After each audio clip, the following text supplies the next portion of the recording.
ঘৰত পুৰণি জোতা চেণ্ডেল ৰাখি থৈ যদি এই ভিডিঅ' চাওক, চামৰাৰ জোতা পিন্ধিলে কি হয় জানি আচৰিত হ'ব। ঘৰৰ এই স্থানত ভুলতো জোতা চেণ্ডেল নাৰাখিব। ঘৰত জোতা চেণ্ডেল এনেদৰে থাকিলে সেইখন ঘৰত শনিৰ কুদৃষ্টি পৰে। ভুলতেও ঘৰৰ কোনো ঠাইতে জোতা চেণ্ডেল ভুল ঠাইত নাৰাখিব। তেনে কৰিলে বাস্তু দোষৰ জন্ম হয় আৰু ঘৰত দৰিদ্ৰতাৰ সৃষ্টি হয়। বাস্তুশাস্ত্ৰৰ মতে ঘৰৰ ভিতৰৰ প্ৰতিটো বস্তুৰ এটা নিৰ্দিষ্ট স্থান আৰু দিশ থাকে, কাৰণ প্ৰতিটো বস্তুৰ ধনাত্মক আৰু ঋণাত্মক দুয়োটা শক্তি থাকে। প্ৰতিটো বস্তুৱে এটা নিৰ্দিষ্ট ধৰণৰ শক্তি উৎপন্ন কৰে।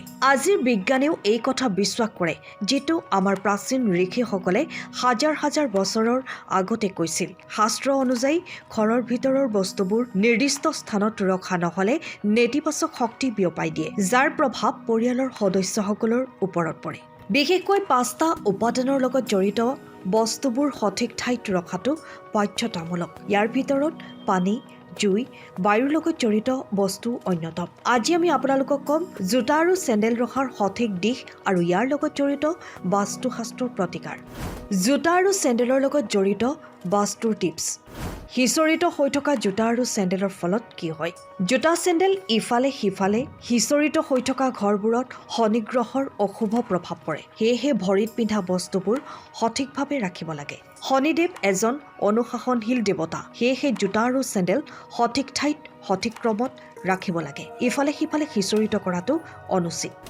ঘৰৰ বাহিৰত অসংগঠিত ৰূপত জোতা আৰু চেণ্ডেল। ঘৰৰ বাহিৰত আড়ম্বৰপূৰ্ণভাৱে পৰি থকা জোতা চেণ্ডেল ঋণাত্মক শক্তিৰ সৃষ্টি কৰে। ওলোটাকৈ পৰি থকা জোতা আৰু চেণ্ডেলে এজন ব্যক্তিৰ বাবে বেয়া খবৰ কঢ়িয়াই আনে। সদায় জোতা আৰু চেণ্ডেল সংগ্ৰহ কৰি এটা চুকত ৰাখক। পুৰণি জোতা কোন দিশত ৰাখিব লাগে? ঘৰত পুৰণি জোতা আৰু চেণ্ডেল থাকিলে তৎক্ষণাত ঘৰৰ পৰা উলিয়াই দিব লাগে। যদি ব্যৱহাৰযোগ্য হয় তেন্তে আৰ্তজনক দান কৰক। ঘৰত পুৰণি জোতা চেণ্ডেল ৰাখিলে নেতিবাচকতা বিয়পি পৰে। জোতা আলমাৰি কোন দিশত ৰাখিব লাগে? জোতাৰ আলমাৰি পাকঘৰৰ বা পূজা কক্ষৰ বেৰৰ কাষত নাৰাখিব। ইয়াক অশুভ বুলি গণ্য কৰা হয়। জোতাৰ আলমাৰি পূব, উত্তৰ বা দক্ষিণ পূব কোণত বনাব লাগে।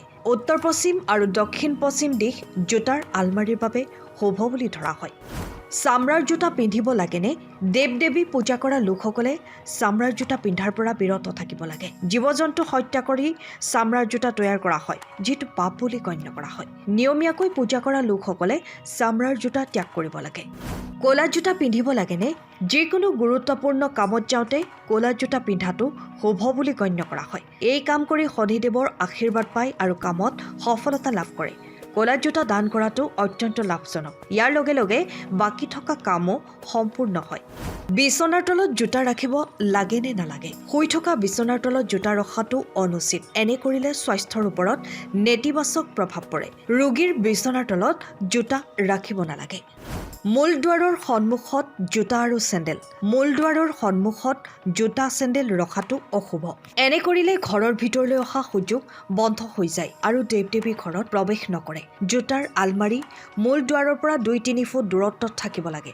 মনত ৰাখিব, জোতাৰ আলমাৰিত ৰখা জোতা আৰু চেণ্ডেল বাহিৰলৈ মুখ কৰিব নালাগে।